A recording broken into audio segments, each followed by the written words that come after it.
ونستعينه ونستغفره ونعوذ بالله من شرور أنفسنا ومن سيئات أعمالنا من يهده الله فلا مضل له ومن يضلله فلا هادي له أشهد أن لا إله إلا الله وحده لا شريك له وأشهد أن محمدا عبده ورسوله لا نبي بعده اللهم صل وسلم وبارك على سيدنا يا مولانا محمد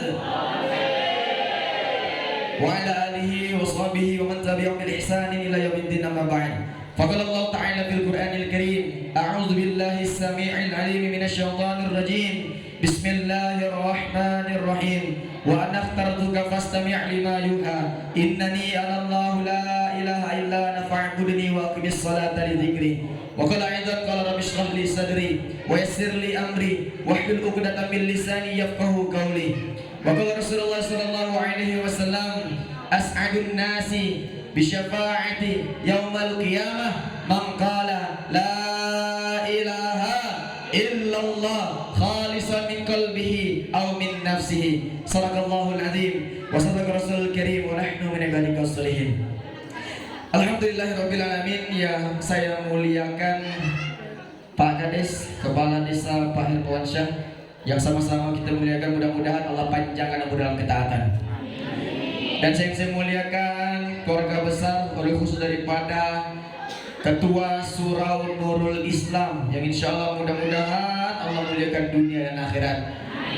Dan yang paling terpenting saya muliakan Bapak Haji, Ibu Hajah, tokoh masyarakat, tokoh alim ulama, tentu yang diharapkan saya mudah-mudahan calon penghuni surga. Amin amin ya rabbal alamin. Alhamdulillahirrabbilalamin. Bersyukur kita kepada Allah Subhanahu wa taala, pada hari ini, pagi menjelang siang ini, kita diberikan kesempatan oleh Allah Subhanahu wa taala untuk sejenak duduk di majelis Maulid Rasul sallallahu alaihi wasallam dengan sama-sama kita berkhidmat. Dan tentunya kata Allah Subhanahu wa taala melalui daripada perantara wasilah kekasihnya, yaitu Nabi Muhammad sallallahu alaihi wasallam. Siapa orang yang ingin merasakan nikmatnya surga dunia, maka hendaklah memperbanyak kita itu melangkahkan kaki kita ke majelis zikir, ke majelis salawat, majelis yang ingat Allah dan Nabi Muhammad SAW. Itu artinya Bapak Ibu sekalian, kita pada hari ini kita diberikan kesempatan oleh Allah Subhanahu Wa Taala, tidak hanya dengan bersyukur nikmat Islamul iman,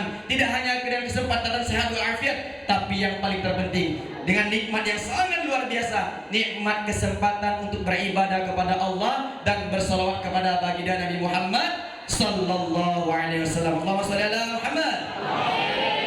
Salawat dan salam semoga selalu tercurahkan kepada baginda Nabi besar kita, manusia yang paling baik akhlaknya, manusia yang paling baik tutur katanya, manusia yang paling sempurna bersyukurnya kepada Allah, manusia yang paling sempurna ibadahnya kepada Allah Subhanahu wa taala, yaitu Nabi Muhammad sallallahu alaihi wasallam. Mudah-mudahan pada hari ini tidak hanya kita mengakui Nabi Muhammad sebagai Nabi kita, mudah-mudahan Nabi Muhammad SAW juga mengakui kita sebagai umat yang setia. Amin amin ya rabbal alamin.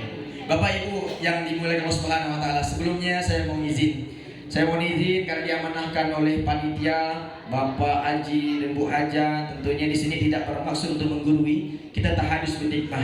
Kita sama-sama di sini ingin menjadi sebaik-baiknya penciptaan. Kata Allah Subhanahu wa taala, laqad khalaqnal insana fi ahsani taqwim. Kita ini adalah sebaik-baik dan diberikan kesempurnaan penciptaan oleh Allah Subhanahu wa taala.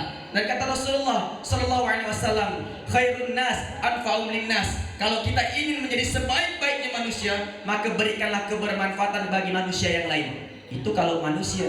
Karena kita berhubungan di sini tidak hanya manusia, tapi kita adalah juga hamba yang beriman kepada Allah Subhanahu wa taala, maka harus naik grade.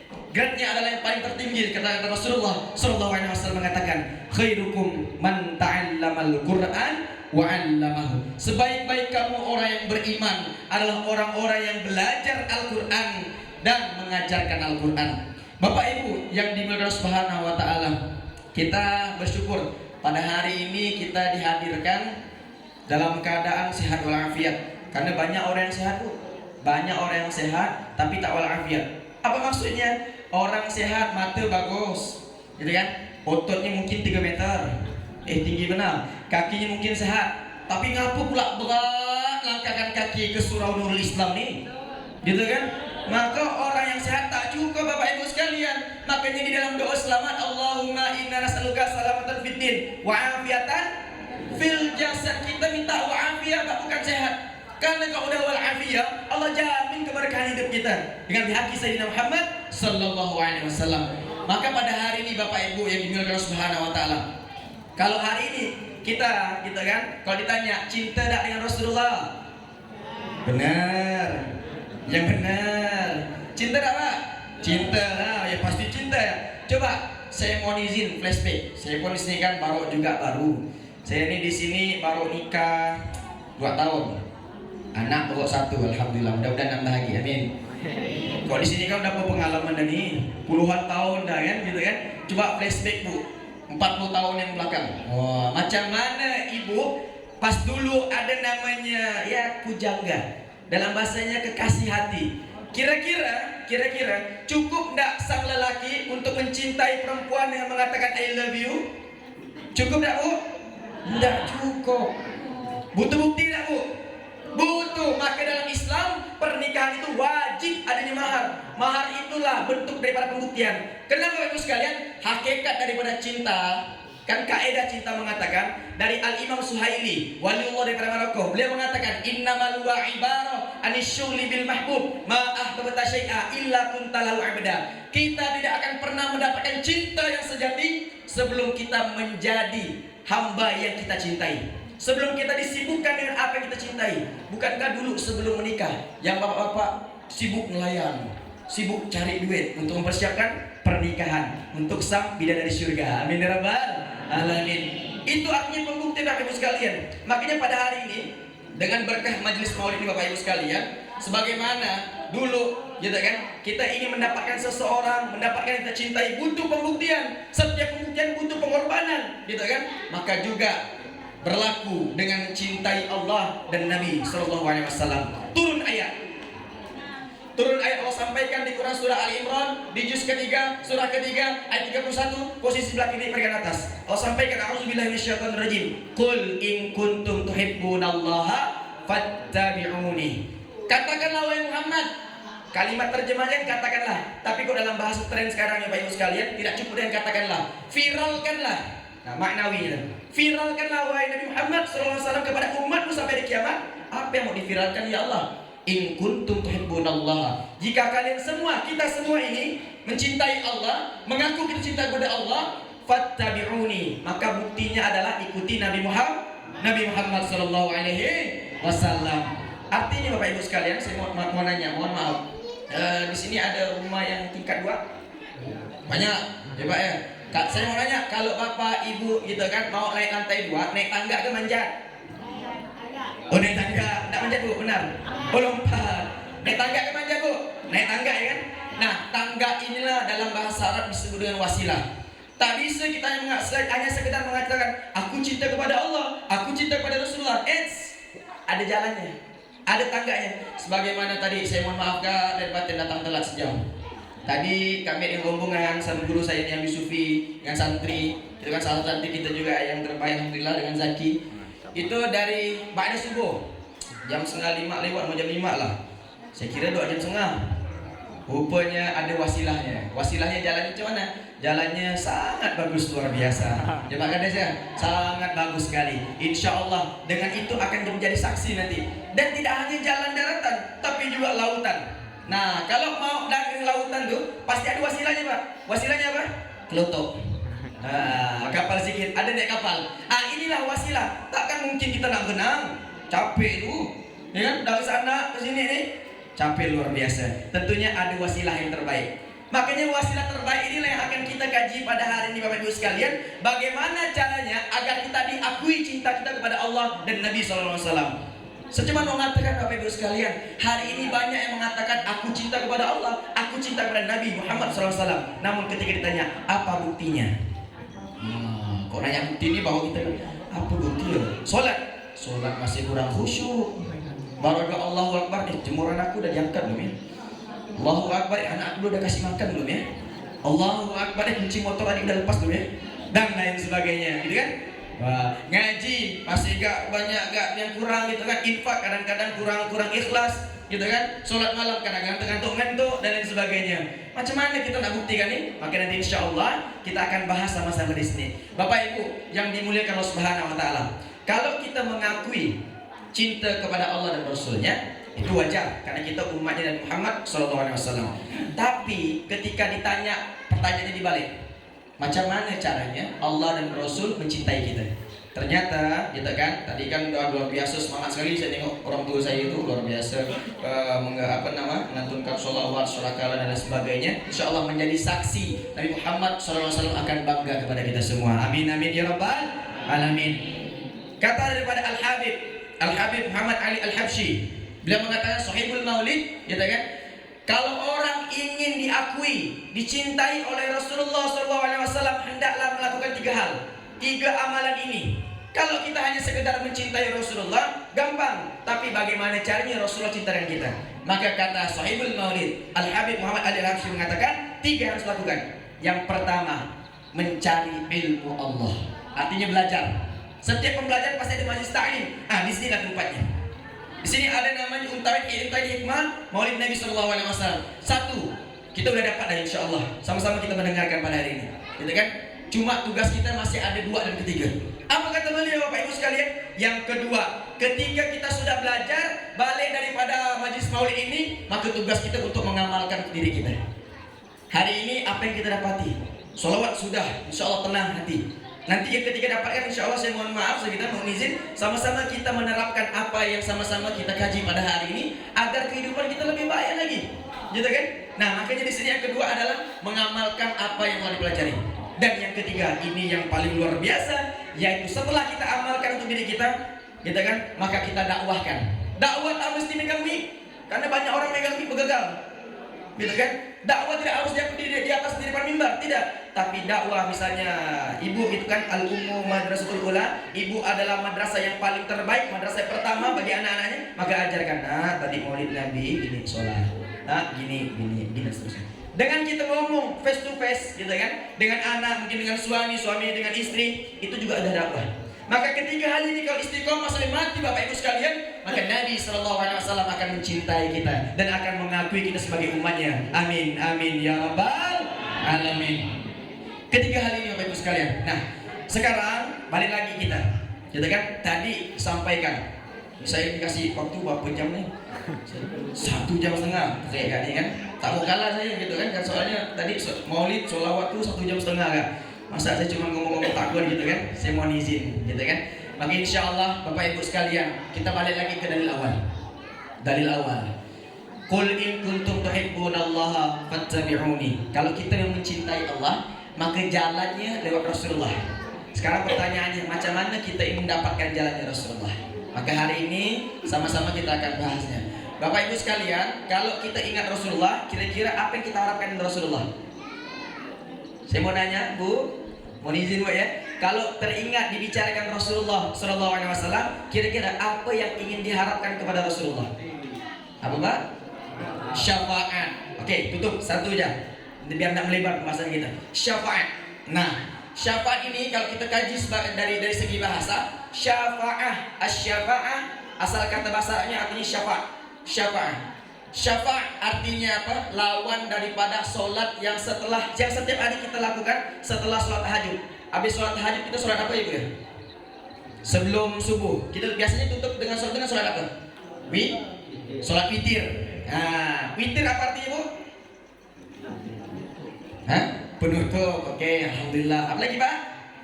Dari witirnya apa? Bagus, penutup, pemenang tuh bagus, setuju, betul. Tapi witir dari segi bahasa atau dari segi bahasa artinya ganjil. Lawan ganjil? Genap. Genap. Terus pertanyaannya, kenapa pula asy-syafa'ah asal kata syafa'? Syafa' itu artinya genap Pak. Genap. Allah sampaikan di Quran surah Al-Fajr surah 89 juz 30. Di ayat ketiga Allah sampaikan wasyaf'i wal watr. Demi yang genap dan ganjil. Gitu kan? Apa hubungan syafaat dengan genap? Ternyata dikaji dari segi bahasa. Syafaat artinya menggenapkan, gitu kan? Memberikan ampunan, meringankan, gitu kan? Mengabulkan segala permohonan, itu artinya. Tapi dari segi bahasanya syafaat artinya menggenapkan. Saya mau ilustrasi sedikit. Bu, Ibu ada Mas Bu? Oh ada, saya salah nanya pula tuh. Gitu kan? Ibu nampak ada emasnya. Kira-kira ibu nanti ini bisa nak ke Pontianak gitu kan? Ke Pontianak bawa suami tercinta. Gitu kan? Istri mau beli emas, Pak. Kira-kira boleh enggak, Pak? Pak? Oh, Pak. Boleh enggak, Pak? Boleh. Itu dengar Bu ya? Oh, boleh. Tagih Bu habis ini Bu. Insya Allah. Cuma suatu hari begini, Pak. Gitu kan? Katakanlah ibu tuh baru beli emas tuh minggu lalu. Sekarang minta emas lagi. Kira-kira boleh tak, Pak? Nah, agak mikir 2 kali. Banyak duit ini, gitu kan? Ternyata gitu, ibu ini mau beli emas bukan pakai duit bapak, tapi pakai duit ibu. Wah, katakanlah mau beli emas yang harganya 5 juta. Masya Allah, 5 juta. Ibu bilang izin dong, gitu kan, sebagai istri soleha, gitu kan? Sayang, papa, gitu kan? Nah, bebek. Nah, ini dedek mau beli emas. Ya salam. Dedek mau beli itu kalau pengantin baru saya. 2 tahun. Tapi kalau ibu mungkin bapak. Apa Pak panggilannya, Bu? Bapak. Ya, bapak dan mama ya, kita ada masalah, gitu kan? Pak, mama mau beli emas, boleh enggak? Mau kan kemarin beli emas bukan lalu. Dah, ini pakai duit mama. Wes, gitu kan? Boleh enggak? Boleh. Itu kan boleh. Duitnya bapak nih dengan duit mama ini, ibu nak beli emas, gitu kan, beli emas. Harganya tadi berapa, Bu? 5 juta. Ibu udah buat perjanjian sama bapak. Pak, kalau nanti pas beli emas, duit mama uang tolong tambahkan ya. Nah, tambahkan Ibu ya. Betul, Bu? Takut kurang, Mbak, ya, Bu ya. Takut kurang. Ingat Bu, berapa juta, Bu? 5 juta. Oh iyalah, tak apa-apa kata suami. Tak apa-apa kata bapak. Oke, tak apa, no problem. Lah baksa. Wah, gitu kan. Emang mama ada duit berapa? Tak ini nih, Pak. Kurang sedikit lagi. Duit adik ini cuma 500.000. Bu, saya mau nanya, Bu. Harga emas berapa? 5 juta. Ibu ada duit berapa? 500. Minta tambahkan sama bapak berapa? 4,5 juta. Saya mau nanya, itu nambahkan ke nombok? Sekali lagi, Bu, nambahkan ke nombok? Nombok. Yang nambahkannya mungkin gitu kan, 5 juta, ibu ada duit 4,5, mungkin nambahkan 500, itu mungkin masuk akal. Tapi kalau meminta nambahkan dari 5 juta, ibu cuma 500, itu namanya nombok. Tahu ibu nombok ibu ya? Tahu. Nah, definisi menggenapkan ini Bapak Ibu sekalian, menggenapkan itu definisi artinya menambahkan. Tahu Bu ya menggenapkan? Ya, misal anak mau beli mobil gitu kan, duit dedek udah ada 100.000, harganya berapa? 120. Udah, mama genapkan 120. Itu menggenapkan Bu ya. Nah, sekarang kalau kita udah tahu dari segi bahasanya, syafa itu artinya menggenapkan, artinya melengkapi. Nah, sekarang ada orang, ya, Ibu ya, mohon maaf, ada orang. Nanti dia minta, ya Rasulullah, isfa'lana, syafaatkan kami. Tapi ketika di dunia tidak sholat, tidak ngaji, pergi majlis taklim berat, pergi nonton bola ringan, gitu ya Pak ya. Ya, mohon maaf. Gitu kan? Kalau insya Allah tidak ada di sini. Saya ngomongkan jauh sangat belum di sana. Sini orangnya baik-baik, alhamdulillah, orang soleh dan soleha, insya Allah. Artinya dari Ibu aku, kalau kita ingin mendapatkan syafaat Rasulullah dari terjemahan bebas ini, kalau kita ingin mendapatkan syafaat Rasulullah yaumil qiyamah, kita harus berusaha dulu mengumpulkan amal. Bu. Bu, saya mau saya mau sampaikan Bu ya. Dalam sebuah hadis mengatakan bahwasanya Bu, Rasulullah itu cinta dengan kita, Pak. Cinta. Ada bukti tidak Rasulullah cinta dengan kita? Ada bukti tidak, Bu? Bu, Rasulullah cinta dengan kita, ada bukti tidak? Oh, Bu. Ada tak, Bu? Ada. Bagus. Sekarang saya nanya, Bu, Ibu cinta dengan anak Ibu? Cinta. Apa buktinya? Dibesarkan, dirawat. Ibu cinta sama suami Ibu? Benar. Oke, apa buktinya, Bu? Dilayani setiap hari. Alhamdulillah. Itu buktinya, Pak. Buktinya. Gitu kan? Rasulullah juga gitu, Pak. Gitu kan? Rasulullah nih, setiap hari tidak kurang sholat 1000 rakaat. Tidak kurang setiap malam 1000 rakaat sholat taubat. Sampai Sayyidah Aisyah mengatakan, "Ya Rasulullah, engkau kan sudah kekasih Allah, engkau kan sudah pasti jamin masuk surga, engkau termaksum terjaga dari kesalahan, engkau pasti masuk surga tingkat tertinggi tanpa hisab. Kenapa engkau masih setiap malam sholat 1000 rakaat sampai bengkak kaki?" Bu, Rasulullah seorang Rasul, kekasih Allah, surga tingkat tinggi, tak ada salah. Tuh amalnya sangat luar biasa tanpa batas, masuk surga tanpa hisab. Masih mau sholat 1000 rakaat? 1000 rakaat sholat taubat. Apa katanya Bu?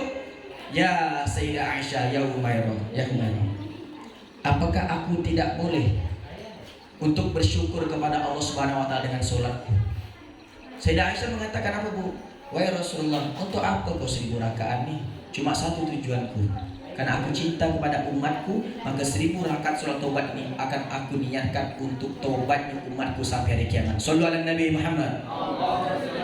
Cinta Rasulullah Pak, 1000 rakaat sholat taubat bukan untuk dia, tapi untuk kita semua. Maksudnya apa Pak? Kalau hari ini kita beramal soleh, gitu kan? Tapi sampai kita mati nanti, ternyata setelah itu amal salah kita masih banyak dibanding amal soleh kita. Maka nanti sholat taubatnya Rasulullah dengan izin Allah Subhanahu Wa Taala, dengan syafaatnya akan menolong kita.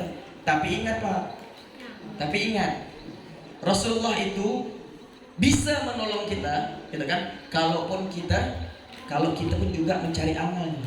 Andai kata tak cukup, maka nanti Rasulullah akan menggenapkan pertolongannya. Nah, makanya dalam hadis itu mengatakan apa? Gitu kan? Setiap umatku, perhatikan ya, setiap umatku yang mengucapkan la ilaha illallah, dia Islam, dia beriman, pasti masuk surga. Itu pasti. Illa man abah. Lanjutkan sedikit. Kecuali yang tak mau. Nah, artinya ada yang tak mau Pak. Bu, saya mau nanya Bu, Ibu mau masuk surga Bu? Semua pengen masuk surga? Surga Firdaus mau? Mau dah? Mau dah? Tak mau nasib. Jadi kita ambilkan nih berkah majelis sayyidina Nabi Muhammad SAW. Mau dah Bu? Mau dah masuk surga sama suami? Mau dah masuk surga sama anak? Mau dah masuk surga bertemu dengan Rasulullah SAW? Baik. Sekarang saya nanya yang selanjutnya. Siapa yang di sini tak ada dosa? Siapa yang sih dosanya sedikit? Siapa sih dosanya banyak sekali? Ya salah. Tak tahu kita. Kita saking tak tahunya pun tak ada bisa kita hitungnya. Nah, saya mau kasih amalan, mau izin Pak. Saya mau kasih amalan, mau amalan untuk menghapus dosa-dosa kita. Bu, dosa kita bisa dihitung? Bisa dihitung nggak? Enggak. Saya mau nanya, di sini kapan terakhir kali hujan Bu? Tadi subuh. Iya, tadi subuh. Nanti lain kali kalau ada hujan lagi Bu, hujan mau gerimis atau lebat sekali, saya mau nanya, hujan yang paling gerimis, Ibu bisa ngitung hujannya berapa? Bisa tak? 1, 2, 3, 4, 5 ada? Tak ada? Sebagaimana hujan tak bisa kita hitung, dosa kita pun tak bisa kita hitung. Maka jadikanlah wasilah hujan sebagai rahmat tadi, memohon kepada Allah Subhanahu Wa Taala. Tidak hanya dengan doanya Allahumma shayyiban nafi'ah, tapi memohon kepada Allah Subhanahu Wa Taala. Ketika datangnya hujan, mohon kepada Allah. Pertama dengan ya Allah ya Rahman ya Rahim. Salawat dulu Allahumma shalli ala sayyidina Muhammad wa ala sayyidina Muhammad. Maka doa ini paling penting Bu. Ya Allah, sebagaimana Engkau turunkan hujan yang begitu deras pada hari ini, tidak terhitung berapa air yang Engkau jatuhkan pada hari ini ya Allah. Maka dengan keberkahan hujan ini ya Allah, sebagaimana dosa pun juga tidak akan pernah aku bisa hitung ya Allah, saking banyaknya. Maka dengan keberkahan air hujan ini, aku mohon ampunkan segala dosa-dosaku, gitu kan? Sebanyak air hujan yang Kau turunkan. Allahumma shalli ala Muhammad. Gitu Pak, doanya Pak. Ini mahal doanya Pak. Hujan tak bisa kita hitung, betul tak? Tak bisa kita hitung. Dosa kita tak bisa hitung, betul? Tak bisa kita hitung. Maka perlu wasilah keberkahan yang tak bisa dihitung, juga kita minta mohon kepada Allah. Nah ini wasilah Pak, wasilah. Hujan itu banyak sekali, dosa kita banyak juga, maka mohon. Itu namanya doa minta ampun ketika hujan. Nah, sekarang yang kedua, amalan yang kedua, mohon izin. Nah, Ibu lagi makan Ibu ya? Lagi makan kan? Ya, lagi makan kan? Ada makanan depan kan? Apa doa makan Bu? Pak, apa doa makan Pak? Oh salah, ini terlalu mana? Dek, apa doa makan Dek? Mana tadi itu? Allahumma barik lana fima razaqtana. Itu nenek tinggal gigi satu pun tahu insyaallah. Ya, itu insyaallah anak-anak yang bawa balik pun tahu. Tapi ada doa yang dahsyat.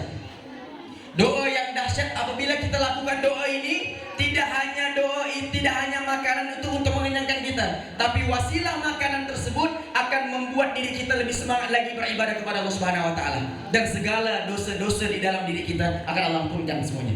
Kira-kira apa doanya Bu? Mau enggak Bu? Mau enggak Bu? Nah, sebelum ke doa yang kedua, doa makan, kira-kira tadi doa apa sebelumnya? Doa Bu, sebelumnya tadi? Doa makan. Doa makan ini insya Allah sekarang doa makan. Tadi sebelum doa makan yang kita mau kita sampaikan nih, tadi doa apa? Datangnya hujan. Apa fungsinya Bu? Apa fungsinya? Mengampunkan segala dosa-dosa kita yang tak terhitung, sebagaimana hujan pun yang tak bisa kita hitung hujan. Ibu ya. Nah, sekarang yang kedua, doa makan. Makan tak perlu. Cukup dengan bismillah pun cukup sebenarnya. Allahumma barik pun lebih bagus, tapi ada yang lebih dahsyat doanya. Doanya macam mana Bu? Doanya seperti ini. Seperti biasa, doanya buka dengan bersyukur dulu, alhamdulillahirabbil alamin, shalawat Allahumma shalli ala sayyidina Muhammad wa ala sayyidina Muhammad.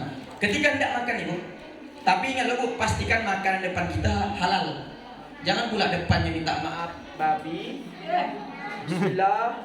Aku pula bisa. Minta maaf Bu, bukan kasar namanya Bu, itu nama hewannya. Kalau kita nak makan, saya mau kasih tahu itu haram ke halal? Yang tadi saya sebutkan tadi haram. Bisa nak kalau kita nak pakai baca 30 juz halal tak dulu? Saya niatkan 30 juz makan benda ni halal. Bisa? Tak bisa. Karena zatnya haram. Artinya sebelum berdoa ni pastikan doa ni depannya halal. Nah, ketika hendak doa ni Pak, doakan. Dua doa ni. Ya Allah, sebagaimana aku akan makan setelah ini ya Allah. Ini doa nih boy, doa. Ini pakai bahasa Indonesia. Kenapa pakai bahasa Indonesia? Biar lebih mudah. Biar tidak lagi pakai ngapal-ngapal lagi. Nanti sini ngapal, balik rumah lupa lagi. Nah, intinya pakai bahasa Indonesia saja. Ya Allah, sebagaimana makanan ini adalah rezeki darimu ya Allah, melalui wasilah orang-orang baik panitia ini, dan aku yakin ini pasti halal.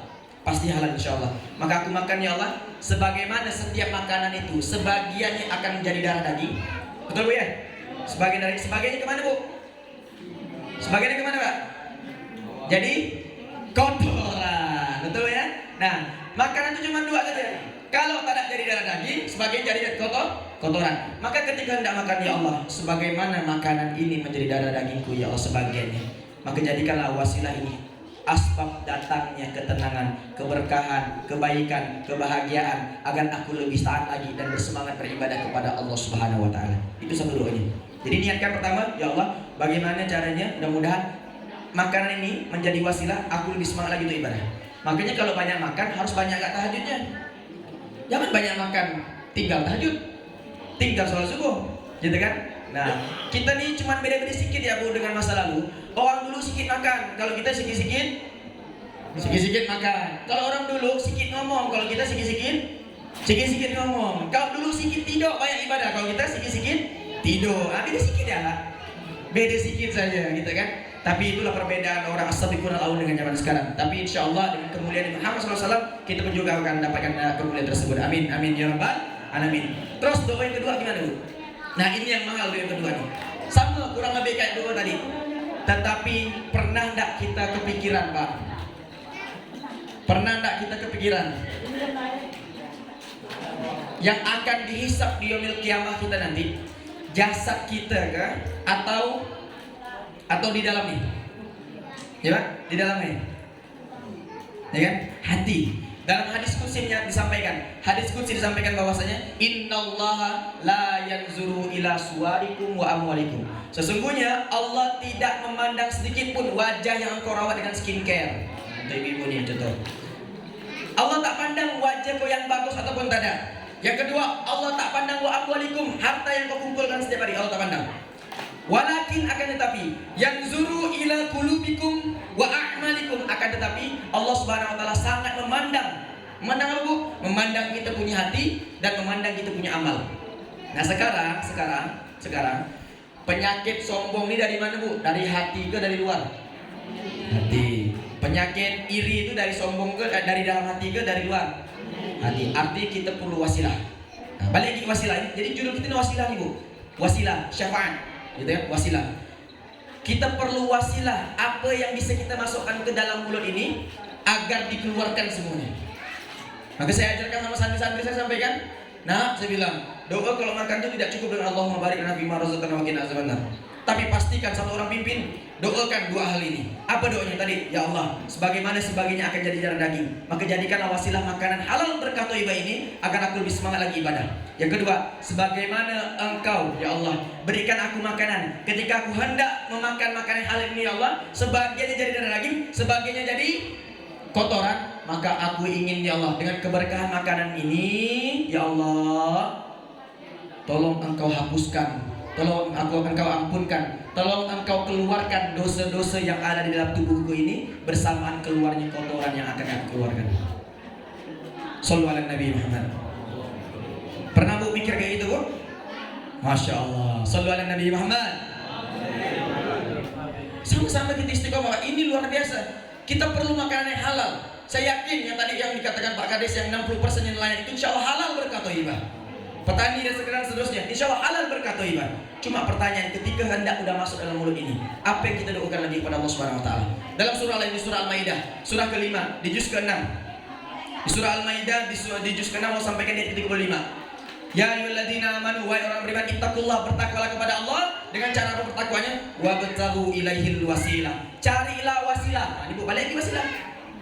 Carilah wasilah agar setiap doa-doamu tadi akan dikabulkan dengan cepat. Makanya para ulama kita menyimpulkan kalau mau cepat doa kita dikabulkan, maka wasilahnya dengan amal soleh. Amal soleh. Sekarang saya tanya, kita ini banyak melakukan amal soleh atau amal salah, Pak? Amal soleh ke amal salah, Pak? Amal soleh, amin amin ya rabbal alamin. Bapak Ibu yang dimuliakan Allah Subhanahu Wa Taala. Nah, baik kita lanjutkan lagi karena panjang waktu kita ini. Maka sholawat dulu insyaallah. Mana lagi? Sholawat dulu biar kita mana ada mic satu lagi Pak, mau izin. Sholawat dulu, tinggal dulu insyaallah untuk menenangkan hati kita lagi. Shallallahu alaihi Nabi Muhammad. Allahumma shalli ala sayyidina Muhammadin bil qulubi wa dawaiha wa afiyatil abdani wa shifaiha wa nuril absari wa diyaiha wa ala alihi wa sahbihi wa sallim tibbil qulub. Allahumma salli ala sayyidina Muhammadin tibbil qulubi wa dawaiha wa afiyatil abdani wa shifaiha wa nuril absari wa diyaiha wa ala alihi wa sahbihi wa sallim. Allahumma sholli ala Muhammad. Kita lanjutkan Bu ya. Baik. Sekarang macam mana caranya kita itu bisa mendapatkan syafaat daripada Rasulullah? Ternyata ada 3 golongan. Ada 3 yang bisa mendapatkan syafaat daripada Allah dan Rasulnya. Satu daripada 3 ini tidak hanya mendapatkan syafaat, tapi juga bisa memberikan syafaat kepada orang lain. Luar biasa. Yang pertama Bapak Ibu sekalian. Nah, sebagaimana mukadimah tadi saya sampaikan. Yang pertama, orang yang pasti mendapatkan syafaat. Tapi ini bukan syafaat Rasulullah, tapi langsung syafaat dari Allah. Syafaat dari Allah. Syafaat itu Bu ternyata bukan milik Rasulullah, tapi langsung milik Allah, tak boleh digugat. Kenapa Rasulullah diberikan hak untuk memberikan syafaat kepada orang lain, kepada umatnya? Karena dari tadi surah Ali Imran ayat 31, qul in kuntum tuhibbunallaha fattabi'uni. Kalau kita mau cinta kepada Allah, ikut Rasulullah. Kita nanya, ya Allah, kenapa pula aku harus ikut kepada Rasulullah? Lanjutkan ayatnya. Yuhibbukumullah wa yaghfir lakum dzunubakum. Allah akan cinta kepadamu, dan yang pertama kali yang Allah berikan kepada orang yang dicintainya adalah bukan jabatan, bukan pangkat, bukan harta yang banyak, tapi yang pertama kali adalah segala dosa-dosanya Allah ampunkan. Segala dosa-dosanya Allah ampunkan. Di surah lain tafsirkan di bahwasanya di Quran surah Al-Fat, surah Al-Fat juz ke-26, Allah sampaikan surah 48 ayat 1 dan 2. Inna fatahna laka fatham mubina. Sungguh engkau Muhammad, kami telah memberikan kemenangan yang nyata. Ternyata kemenangannya yang nyata bukan menang juara 1 sepak bola, bukan menang pangkat tinggi, bukan menang harta yang banyak, bukan menang anak yang banyak, tapi menang di sisi Allah adalah liyaghfir lakallahu ma taqaddama min dzambika wa ma ta'akhkhar. Yaitu apa? Allah ampunkan segala dosa-dosa kita di masa lalu dan terjaga dosa-dosa kita agar tidak melakukannya itu di masa yang akan datang. Kalau berdosa, Allah arahkan untuk balik untuk minta ampun kepada Allah Subhanahu wa taala.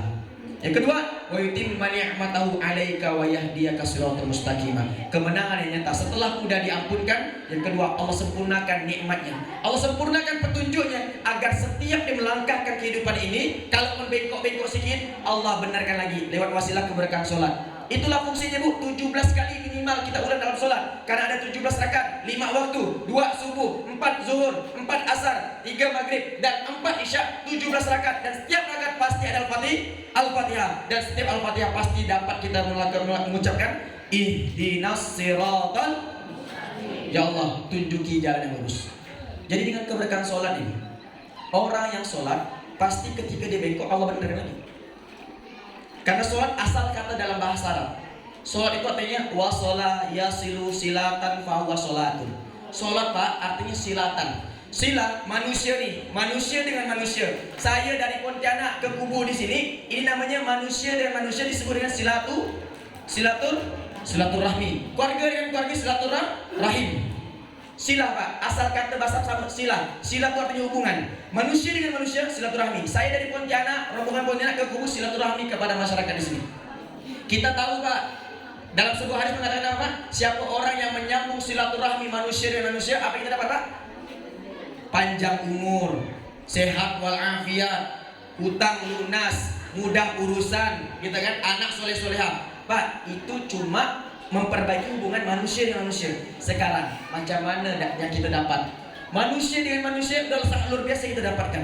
Apalagi kalau kita menjaga hubungan kita antara kita sebagai hamba kepada Allah Subhanahu wa taala. Maka itu disebut dengan bukan silaturahmi, tapi disebut dengan sholat. Karena sholat akar katanya wasola yasilu silatan fa huwa sholatun. Orang yang silatan, orang yang silah, orang yang sholat, yang mempunyai hubungan terdekat di antara hamba kepada Allah adalah dia yang sholat. Maka mohon izin, saya sampaikan 7 fungsi sholat di dalam Al-Quran. 7 fungsi sholat dalam Al-Quran. Yang pertama Pak, kita dapatkan di Quran surah Toha, surah 20 ayat 14, posisi sebelah kanan bagian atas. Innani anallahu la ilaha illa ana fa'buduni wa aqimis sholata li dzikri. Sholat fungsi pertama adalah sebagai ibadah dan zikir. Ini pasti Pak, ibadah dan zikir. Oke? Nah, ini ibadah dan zikir yang terbaik. Makanya kata Rasulullah apa? Kita kan amalan yang pertama kali akan dihisab di hari kiamat apa? Sholat. Makanya amalan terbaik Pak. Yang pertama ini sholat. Yang kedua, fungsi sholat itu apa Pak? Ditafsirkan di Quran surah Ar-Ra'd surah ke-13 ayat 28 posisi sebelah kiri bagian bawah. Allah sampaikan ala bi dzikrillahi tatma'innul qulub. Hanya dengan mengingat Allah hati kita menjadi tenang Pak. Karena sama-sama zikir. Dan zikir yang paling akbar, zikir yang paling besar adalah sholat. Artinya Pak, Bu, kalau ibu lagi galau, maaf, duit nggak perlu dikasih lagi nih, anak pun payah diatur, aku malah kena marah terus, maka sholat. Karena fungsi sholat apa? Menenangkan. Ngasih ini terus salah terus aku nih, dah ambil uduk sholat. Bukan update status. Ya kan? Bukan bilang ke tetangga, suami aku tuh gitu gitu. Itu tak bisa. Maka sholat agar menenangkan hati. Itu dua Pak. Yang ketiga fungsi sholat. Yang ketiga fungsi sholat Allah sampaikan Pak di Quran surah Al-Baqarah di juz 1 dan juz 2. Dua redaksinya. Yang juz 1 ayat 45, yang juz 2 ayat 153. Apa fungsinya Pak? Fungsinya sebagai penolong kita setiap permasalahan apapun. Apapun masalah hidup kita, maka solusinya sholat. Apa kata Allah Pak? Wasta'inu bis sabri was salah wa innaha lakabiratun illa 'alal khashi'in. Di surah yang sama, di juz yang berbeda, juz yang kedua, ayat 153 halaman kedua juz 2, posisi belakang bagian bawah. Ya ayyuhalladzina amanu ista'inu bis sabri was salah. Allahu masyaallah. Sama redaksinya. Apa artinya Bu? Ya Allah, wahai orang-orang beriman, mintalah pertolongan kepadaku kata Allah dengan sabar dan sholat. Sabar dan sholat. Jadi fungsi yang ketiga nih Pak, sholat ini artinya apa? Segala permasalahan solusinya sholat.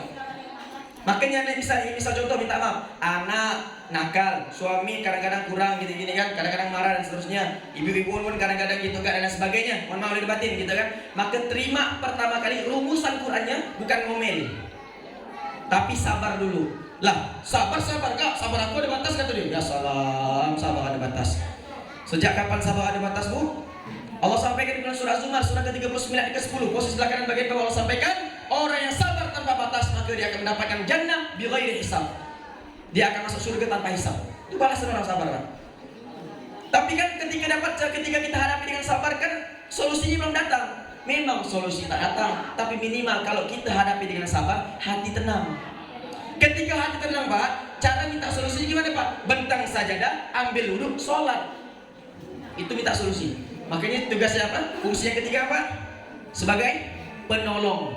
Solusi setiap permasalahan kita, mau yang kecil mau yang besar. Maka rumusnya gini Pak, kalau ada masalah sebesar apapun di depan mata, jangan katakan masalah itu besar. Katakan kita punya Allah yang maha besar, sehingga masalah itu terlihat kecil. Kalau kita bilang besar, maka besar betul masalah itu. Tapi kalau kita katakan Allah yang maha besar, maka tugas itu akan kecil. Sallu ala Nabi Muhammad. Yang ketiga, ya? Yang pertama Pak, sebagai zikir. Yang kedua sebagai penenang. Yang ketiga sebagai penolong. Yang keempat, fungsi sholat dalam Quran adalah sebagai mencegah kita dari perbuatan keji dan mungkar. Sekali lagi, sebagai pencegah kita. Nah, ini bacakan nih. Alhamdulillah. Iyalah Pak, setiap Jumat kita dengar itu kan Pak, di khutbah kedua. Innas sholata tanha 'anil fahsya wal munkar. Apa Pak dalilnya Pak? Di Quran surah Al-Ankabut tuh, surah 29, awal juz 1 ayat 45. Usluma uhiya ilaika minal kitab wa aqimis shalah. Innas sholata tanha 'anil fahsya wal munkar. Sesungguhnya Pak, salat itu dapat mencegah perbuatan keji dan munkar. Di sini dalilnya ditafsirkan, ya kan, hikmah para ulama mengatakan ini, ternyata maksiat itu cuma dua. Kalau tak ada keji, munkar. Kalau tak ada fahsya, mungkar. Sekarang kita bedakan, apa beda maksiat fahsya, apa beda maksiat mungkar. Maksiat fahsya Pak, itu datang dari seks. Mohon maaf lahir batin, dari seks. Nih, hawa nafsu, syahwat. Mana dalilnya yang mendukung itu? Yaitu di surah Al-Isra ayat 32, posisi belakang bagian atas. Wala taqrabu zina innahu kana fahishatan. Zina Pak dikatakan innahu kana fahishatan, bukan innahu kana munkaron, bukan. Tapi innahu kana fahisyah, itu artinya zina terkategorikan maksiat dari fahisyah. Fahisyah itu apa? Maksiat yang dari syahwat. Minta maaf, nonton film tak betul yang bersyahwat, gitu kan? Nah, maksiat ini dan seterusnya, itu kena fahisyah. Sedangkan yang kedua mungkar, ingkar itu Pak, ingkar dosa yang ketika Allah perintahkan sesuatu kita langgar. Nah, contoh Allah suruh sholat, tak sholat gitu, ingkar. Allah suruh kalau setiap ke muslim yang lain tuh tebarkanlah kasih sayang, tebarkanlah kebermanfaatan. Tak ada, temu kawan tinju. Oh, ini mungkar, masuk mungkar di sini. Maka inilah kedua yang tadi Pak. Artinya orang yang sholatnya benar, setelah sholat dia akan berbuat baik. Tapi ada orang yang sholatnya habis sholat belum jejak tuh imam tuh selesai zikir dan nyuri sendal orang. La ilaha illallah Muhammad Rasulullah SAW. Ada apa? Ada. Saya khotib khutbah di Pontianak, salah satu masjid. Baru saya katakan fungsi sholat itu inna sholat tanha 'anil fahsya wal munkar. Benar nih Pak, benar. Sadaqallah, benar. Gitu kan? Memang habis Jumat sendal saya masih ada. Maghrib saya sholat situ lagi. Habis maghrib hilang sendal saya. La salam. Gitu kan? Baru disampaikan. Nah ini Pak, fungsi yang keempat ini, sholat itu adalah pencegah kita. Jadi kalau kita bisa minta maaf nih, anak-anak megang gadget, kita khawatir dia mau buka apa, maka ajarkan dia sholat. Maka sholat akan mencegah dia nanti, wow ini film tak baik, ini tak bagus. Nah begitu. Atau Bapak misalnya mau gini, hitung apa, misal mohon maaf lahir batin, saya pas ceramah di kantor gubernur, di pegawai-pegawai itu, saya sampaikan gitu kan, rezeki itu sudah tertakar dan tidak mungkin tertukar. Rezeki Pak sudah tertakar dan tidak mungkin tertukar. Allah sampaikan di Quran surah Hud surah ke-11 awal juz 12 ayat ke-6. Allah sampaikan, Pak, wa ma min dabbatin fil ardi illa 'alallahi rizquha. Tidaklah kuciptakan makhluk yang melata sedikit pun di muka bumi ini, termasuk kita manusia, itu kan, melainkan telah aku jamin rezekinya. Itu artinya apa, Pak? Rezeki itu sudah tertakar dan tidak mungkin ditentukan. Saya sampaikan, Pak, teman-teman mungkin tak maaf aja sama pemerintah anak. Saya sampaikan, kalau bapak ibu niat ada korupsi, mau korupsi ini agak sensitif sedikit. Kalau korupsi ini kan, korupsi misalnya minta maaf 2 miliar dan lancar 2 miliarnya, saya mohon maaf lahir batin,